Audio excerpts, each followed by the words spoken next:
Namanya Andika, wajahnya ramah, tutur kata sopan, dan yang paling penting, katanya bujang. Tapi siapa sangka, di balik rayuannya kepada para gadis kampung, tersembunyi satu rumah tangga yang telah ia abaikan, lengkap dengan seorang istri yang menunggu dan anak yang merindukan pelukannya. Satu demi satu perempuan jadi korbannya. Dinikahi secara siri, lalu ditinggalkan seolah tak pernah ada ikatan.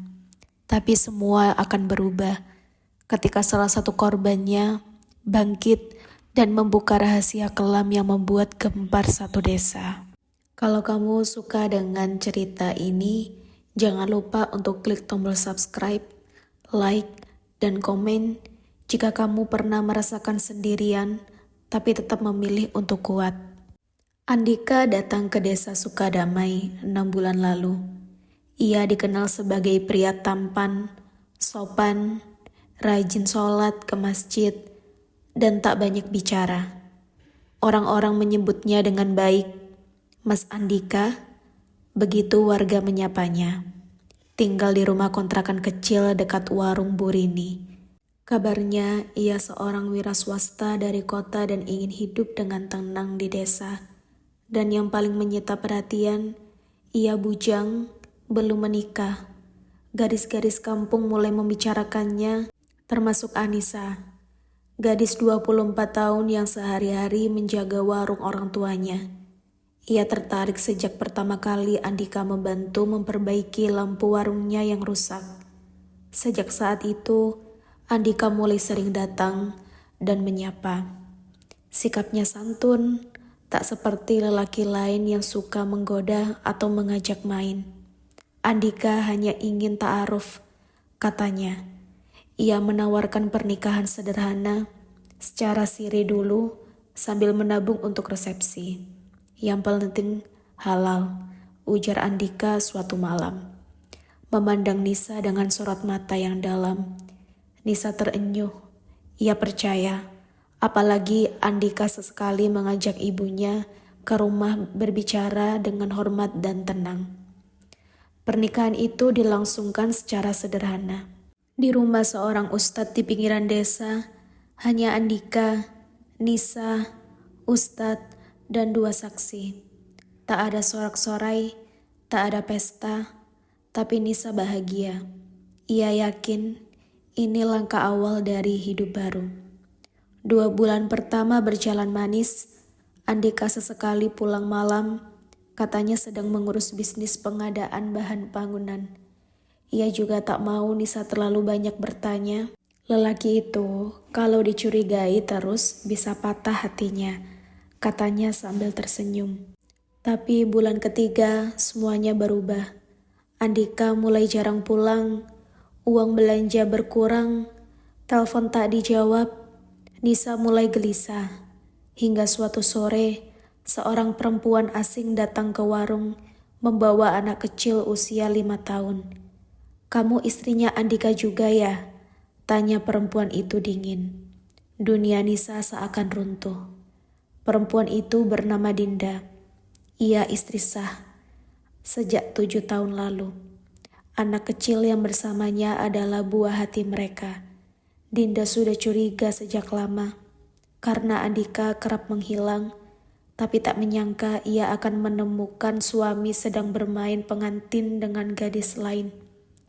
Dinda membawa bukti, foto pernikahan mereka, akta nikah, dan bahkan surat kelahiran anaknya. Nisa menangis sejadi-jadinya. Ia merasa hancur, bukan hanya karena dibohongi, tapi karena ia merasa telah menjadi orang ketiga dalam rumah tangga orang lain tanpa tahu. Dinda tidak menyalahkan Nisa. Ia justru kasihan. "Kamu bukan yang pertama," kata Dinda.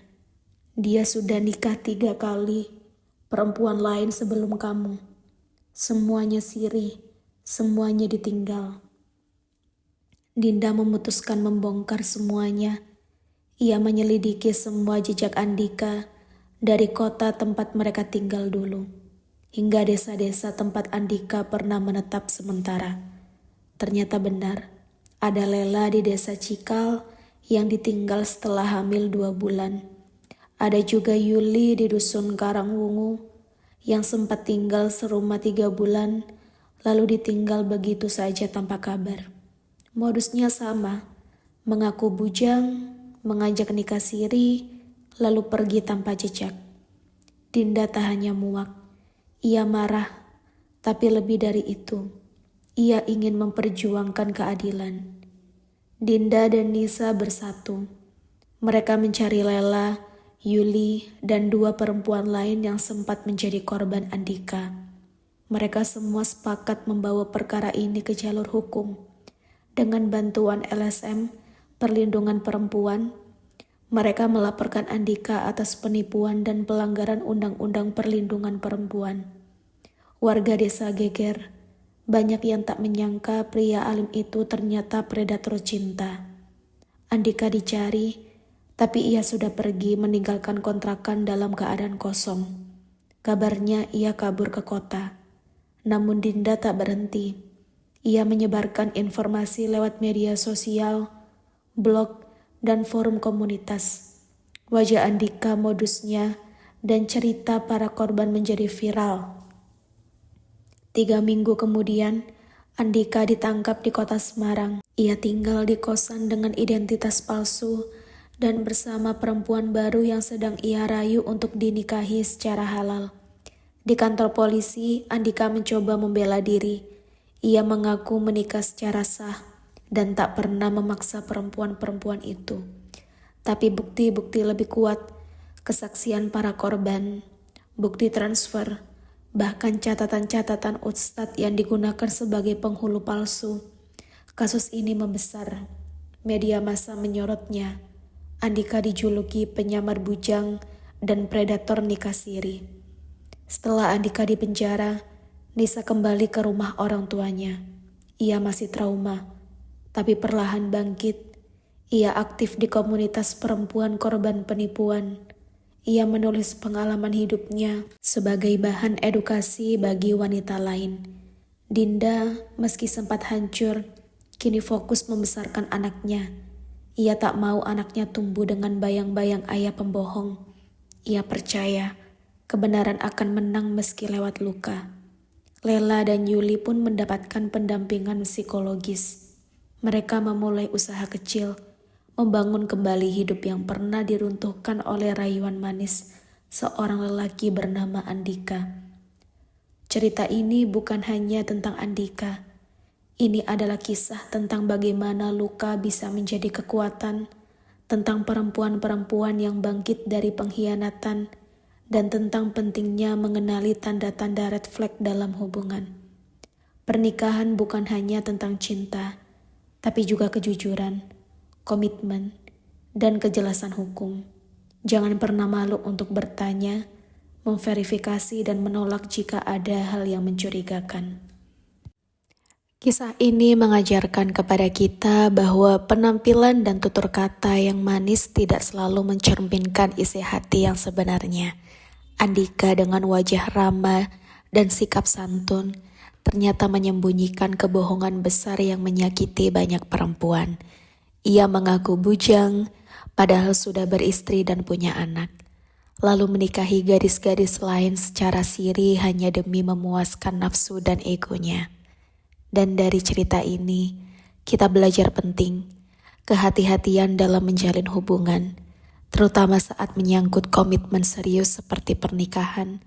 Jangan mudah percaya hanya karena kata-kata manis atau janji yang terdengar suci. Verifikasi informasi, libatkan keluarga, dan pastikan semuanya jelas dan sah secara hukum. Di sisi lain, kisah ini juga menunjukkan kekuatan perempuan. Meski sempat terluka dan dikhianati, para korban tidak tinggal diam. Mereka bersatu, bangkit, dan melawan.